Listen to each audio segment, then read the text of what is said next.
neighbors, showing them fake leases he's typed up and jerry-rigging the electricity so these rubes pay for not only their own home's power, but Marsha and Daryl's too. They aren't squatting. They have taken charge of a house no one else could control. Marsha likes how impersonal the interior design is in this starter castle, as she once heard a real estate agent refer to her current unlawful occupancy. She needs empty rooms around the ones she deigns to inhabit, voids she'd never enter but needs to know are there, sadly existing but not benefiting from her presence. And of course, the countless other giant bedrooms with full baths are the perfect dumping grounds for the 30 or so rifled through, picked clean suitcases she and Daryl have appropriated from the baggage claim carousels at Baltimore-Washington International Airport. The ridiculous cathedral ceilings give Marsha the required headroom respect she needs to feel one with the house's vacant hauteur. Rich yet possessionless, fancy but hardly to the manner born, a style no one could call their own. The overpriced and oversized furniture left behind had failed to flip this white elephant of a house, and that suits her just fine. It can't compete with her. She'll never let the plush sectional sofas, the neoclassical mirrored tables, or the ludicrous Mediterranean chandeliers forget that she's the boss.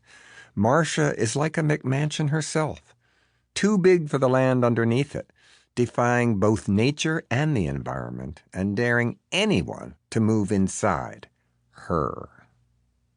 Marsha hates anything old. Antiques, vintage, collectibles, it's all dirty to her, used, stained with other people's fluids, children's tears, unwanted sperm, stray mucus, even unrequired food. Nothing smells here. Odors are an unwanted invasion of her superiority, an interruption to her focused life. She has never worn deodorant in her life. Why would she? Her underarms smell like nothing. Nothing at all. The walls are bare, freshly painted. She can tell because there are no telltale smudges around the frames of the artwork she had immediately taken down. How dare some pathetic painter try to ruin her self-perfection with any form of competition? The cool, circulating breeze of the air conditioner is still set at 60 degrees, despite the chilly fall morning. Marsha is always too hot, even though there's not an extra pound on her well-maintained body. She's never really hungry. That would be weak. Oh, she knows she needs fuel. Why do you think they invented crackers? That's all she eats. Not the cheap ones. No Ritz or saltines for her. The good ones. From Eddie's on Charles Street or Grawl's in Ruxton. Imported. They turn to waste quickly and quietly. In, out. Little pellets that leave no trace or mess.